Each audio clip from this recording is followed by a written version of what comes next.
Lectura del Santo Evangelio según San Juan. Gloria a ti, Señor. El primer día de la semana, María la Magdalena fue al sepulcro al amanecer, cuando aún estaba oscuro, y vio la losa quitada del sepulcro. Echó a correr y fue donde estaba Simón Pedro y el otro discípulo a quien Jesús amaba.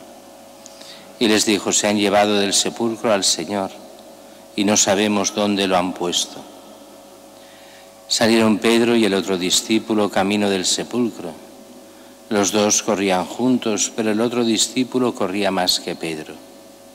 Se adelantó y llegó primero al sepulcro, e inclinándose vio los lienzos tendidos, pero no entró.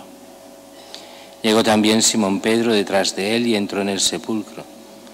Vio los lienzos tendidos y el sudario con que le habían cubierto la cabeza, no con los lienzos, sino en sitio aparte.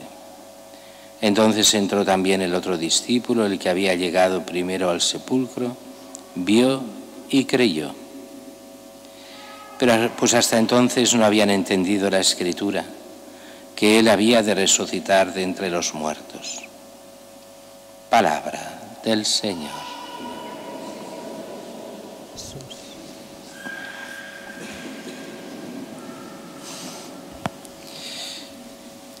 Las misas de Domingo de Pascua son un poco extrañas porque no tienen esa solemnidad que sería propia del Domingo de Pascua. Y es que la misa del Domingo de Pascua es la vigilia pascual, es la que hemos hecho esta noche. Todas las demás misas vienen a ser, aunque mal dicho así, pero para entendernos, como misas de consolación, o sea, misas para aquellos que no han podido participar especialmente la noche. Toda la solemnidad es en esa vigilia pascual donde vemos la historia de Israel que nos lleva a Cristo. Vemos allí la resurrección de Cristo y allí tenemos esa gran bendición del fuego pascual con el cirio nuevo, el cirio pascual que tenemos aquí, que representa la luz de Cristo que ilumina la humanidad. Bendecimos el agua de la Pascua, esta agua que por la resurrección de Cristo empieza el bautismo cristiano, y todos los que se bauticen en este tiempo de Pascua se bautizarán con esta agua. Y además hicimos todo lo que era la renovación de las promesas pascuales, y eso es la noche de Pascua, es la misa de las misas, la misa más importante de todo el año. Que uno, porque es tarde, por lo que sea, no puede venir, pues bueno, viene al domingo, viene hoy, pero ya no es lo mismo. Claro que la misa para el precepto es lo mismo, no hay ningún problema en eso, pero le falta esa solemnidad y le falta todos aquellos signos que el cristiano debería vivir cada año, renovar sus promesas bautismales, el compromiso a vivir en cristiano, a renunciar al mal, al pecado, al diablo, y profesar la fe, que es la fe en Dios Padre, en el Hijo, en el Espíritu Santo, la fe dentro de la Iglesia Católica. Pero bueno, así todo, hoy es fiesta de Pascua, sin esa solemnidad, pero celebramos la Pascua. Y la Pascua es, en sentido cristiano, ese paso de Cristo por la muerte y la resurrección. Y esa muerte y resurrección de Cristo son las que dan vida a la Iglesia. Con eso empieza el tiempo de la Iglesia, que es llevar a cabo aquello que Cristo ha enseñado. El enseñar el Evangelio. Hoy en día, por desgracia, muchos cristianos no quieren saber nada del Evangelio. Es muy típico que cuando llega la homilía se cierran los oídos, se piensa en cualquier otra cosa. No todo el mundo, ni mucho menos, pero es muy típico de muchos. Lo que antiguamente, cuando la gente se decía cristiana, pero no lo era, mucha gente no lo era, aunque se decía cristiana, otros sí, pues cuántos hombres llegaba a la homilía y lo que hacían era salir de la iglesia. Y esto lo veíamos en todo, en los matrimonios, los funerales, en todas las ceremonias. La mitad de los hombres se iban de la iglesia a la homilía. No querían oír hablar de la fe, de Cristo, de nada. Y hoy, por desgracia, pasa lo mismo. Cristo ha resucitado y está vivo. Cristo lo tenemos para nosotros. Pero Cristo lo que quiere es ser para todos. Porque Él es el único Dios hecho hombre y no hay salvación que no sea por Él. Pero a muchos les cuesta muchísimo de entender porque se han separado expresamente de Dios. Saben que si siguieran los mandamientos de Cristo tendrían de cambiar de vida. Y muchos no quieren cambiar de vida, ya les va bien sin Cristo. O eso creen, porque es pan para hoy pero hambre para mañana. Porque cuando se encuentren realmente con Cristo, ¿qué dirán? Vengo con las manos vacías. No te he querido en la tierra y tampoco te quiero ahora. ¿Qué me queda? Pues la eternidad sin Cristo. ¿Cómo lo llamamos a eso? El infierno. El estar sin el amor de Dios, porque así lo has decidido en tu vida. Pero Cristo ha resucitado y quiere que todos se salven, quiere que todos lleguen a la fe. Y por eso está la Iglesia, y por eso los sacramentos, por eso la enseñanza de la Iglesia. Y todo eso empieza a partir de aquí. Jesús ha muerto, se ha dado por nosotros. Y llega ese domingo por la mañana. Van al sepulcro. Jesús murió el viernes por la tarde, hacia la hora nona, o sea, hacia media tarde. Y a media tarde lo entierran. Pero es la vigilia del sábado, y el sábado en la mentalidad judía no se podía hacer nada. Así que no vuelven hasta el domingo, que en ese caso era el primer día de la semana. Después los cristianos lo llamaremos domingo, que quiere decir el día del Señor. El domingo, el día de la resurrección del Señor. ¿Y qué descubren? Pues hoy nos lo explica bien. María la Magdalena va al sepulcro y estaba oscuro y ve la losa quitada del sepulcro.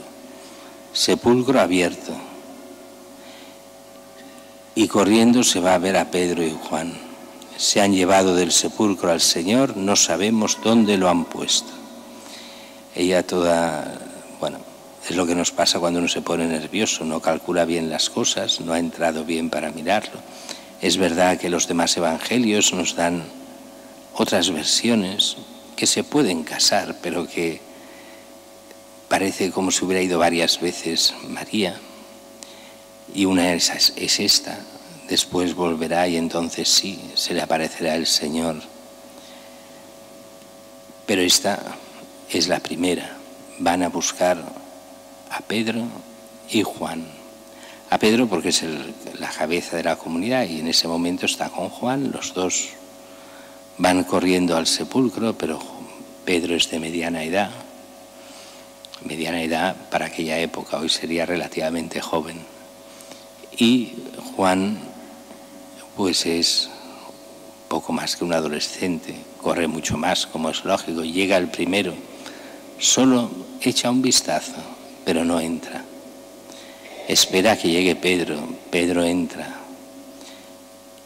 ¿Y qué es lo que ven? Ven todo prácticamente intacto, pero el cuerpo no está. Por eso Juan entra y en el momento que entra dice, vio y creyó. Y creyó en la resurrección porque el cuerpo había atravesado los lienzos, pero los lienzos estaban intactos. Y por eso se da cuenta que no han robado el cuerpo. Estaría todo hecho un desastre. Los lienzos, o sea, la síndone que diríamos nosotros, estaría toda deshecha, salida, o se la habrían llevado con el cuerpo. No. Está todo intacto, pero el cuerpo no está. Vio y creyó. Es lo que los teólogos llaman la tumba vacía. El misterio de esta tumba vacía, el cuerpo ha desaparecido. La resurrección, entonces dirán muchos, históricamente es un problema. ¿Por qué? Porque no se puede demostrar quién había en el momento de la resurrección. solo Cristo. Nadie lo vio resucitar. Después sí, después ese mismo domingo empezó a aparecerse que si a María Magdalena, que si a Pedro, aunque no lo diga el Evangelio, a María su madre, que seguro que se le apareció la primera. Después a los 12, después a los discípulos de Maús, después a los 12. Y San Pablo nos dirá que incluso se llegó a aparecer a más de 500 reunidos, como diciendo, todos los que habían seguido de cerca a Jesús, vieron a Jesús resucitado. Y de ahí la fuerza que tuvo esa primera comunidad para en medio de las persecuciones mantener la fe. Primero porque habían visto a Cristo, porque Cristo les había dado la orden de ir por todo el mundo, de anunciar el Evangelio, de poner en práctica y enseñar lo que Él había dicho. Y después porque recibirán el Espíritu Santo que les dará fuerza para eso. Y de ahí tenemos, y lo celebraremos dentro de 50 días, Pentecostés. Acabaremos la Pascua con este don del Espíritu Santo para el bien de toda la Iglesia. Los cristianos hemos de estar atentos siempre a Él, dándonos cuenta que la salvación solo es en Cristo, que Él sí nos deja visiblemente, pero se queda por medio del Espíritu Santo. Y como dirá Él mismo en la ascensión, yo estaré con vosotros todos los días hasta el fin del mundo. Y por medio de sus sacramentos, y no solo sus sacramentos, pero especialmente en sus sacramentos, Cristo continúa vivo en medio de nosotros, continúa vivo en el cielo, continúa vivo realmente en todo, pero se nos muestra especialísimamente en cada sacramento. Lo recibimos en la Eucaristía, nos hace hijos de Dios en el bautismo. Y en todos los sacramentos hay esa acción de Dios por medio de Cristo para nuestra salvación y santificación. Él será el que nos perdone los pecados en el sacramento de la penitencia y el que actúe en todos los demás sacramentos. El cristiano ha de vivir esa fe, y esa fe que no es solo los sacramentos, sino que los sacramentos van siempre ligados también a la palabra de Dios. Por medio del estudio de la palabra de Dios también Cristo nos habla y se nos hace presentes. Y hemos de recordar que muchos cristianos son analfabetos de la palabra de Dios y por eso tantas cosas no las entienden, porque no han querido saber de la palabra de Dios. Es muy curioso cuando se hacen tantas catequesis en todas las parroquias y tal. ¿Cuántos van a las catequesis de las parroquias? Casi nadie.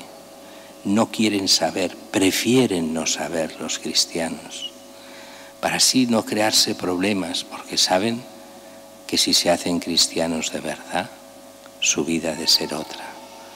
Y porque muchos acabarían realmente, incluso como laicos, consagrándose del todo a Cristo para la salvación propia y la de toda la humanidad.